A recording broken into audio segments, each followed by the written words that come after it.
Good morning, and welcome to Redeemer Lutheran Church in Columbia, South Carolina, where we're part of the ELCA. I'm Pastor Gary Lodeholt. One of my favorite paintings by Rembrandt is entitled Jeremiah Lamenting the Destruction of Jerusalem. Throughout his ministry, Jeremiah had preached a message warning the people that if they continued forsaking God, Babylon would come and destroy Jerusalem. Over and over, Jeremiah laments their faithlessness and that they don't heed his message. Finally, Babylon does come, and Babylon does destroy. Rembrandt pictures Jeremiah after these events, sitting lost, alone, and forlorn in a cave. He sits in darkness, with a few small furnishings he was able to carry away from the temple in the hopeless attempt to preserve them. He is despondent over the city of God being destroyed. He is even more despondent over how the people have forsaken God and failed to turn from their ways. The painting masterfully depicts Jeremiah's continuing call to us to examine our ways and faithfulness to God. 2 Sundays from now, the psalm for worship is Psalm 26, verses 1 through 8, and it will be paired with some verses from the book of Jeremiah. I've been telling you that the psalm in worship is intended to reflect on and continue the themes found in the Old Testament reading, and my goal this week is to help you see that in some upcoming Sundays, but also to show you how to look for those themes every week. Again, in a few weeks, the psalm will be Psalm 26, 1 through 8. Here are the words. Give judgment for me, O Lord, for I have lived with integrity. I have trusted in the Lord and have not faltered.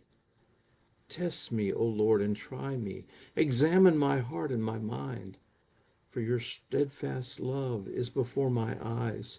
I have walked faithfully with you. I have not sat with the worthless, nor do I consort with the deceitful. I have hated the company of evildoers. I will not sit down with the wicked.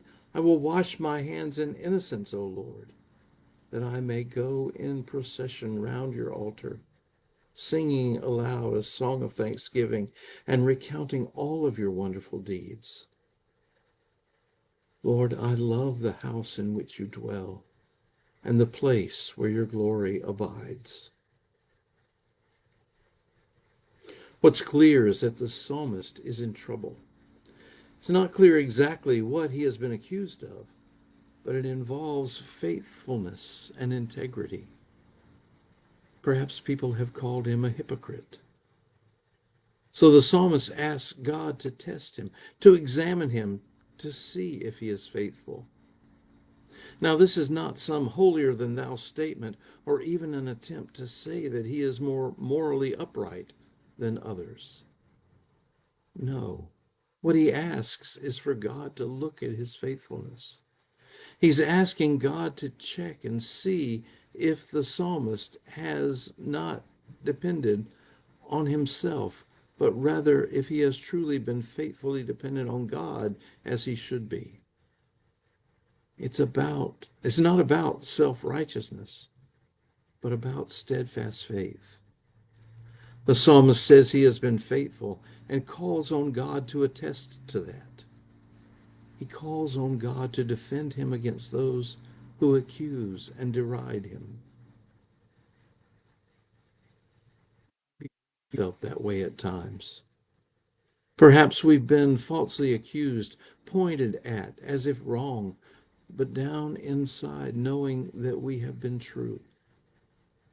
Those are powerful feelings of hurt and even betrayal. We feel despondent, like Jeremiah weeping over Jerusalem. We want to be vindicated. We want it made clear that we are faithful and true. Likewise, our Old Testament reading that day comes from Jeremiah 15. This was the situation Jeremiah had found himself in. No one liked the message that God sent Jeremiah to preach. Jeremiah himself didn't like the message that God sent him to preach. He didn't want to preach doom and gloom. He didn't want to preach destruction and point out the people's sin. He would much rather have spoken of how God would defend Jerusalem and they would be saved. He even comments elsewhere that when he tries to keep the message of judgment in and not say it, it burns like a fire in his bones. More, since no one likes what he's saying, they point their fingers at him and accuse him unfairly. He's lonely, dejected, and worn down. So when we get to the verses in Jeremiah 15, we see similar themes to the psalm for that day. Both the psalmist and Jeremiah face opposition, slander, and isolation. They both respond by turning to God for strength. In both passages, integrity isn't presented as moral perfection, but rather as trusting God, clinging to God's word, and walking in faithfulness. In both, God's presence is highlighted as the refuge of the faithful.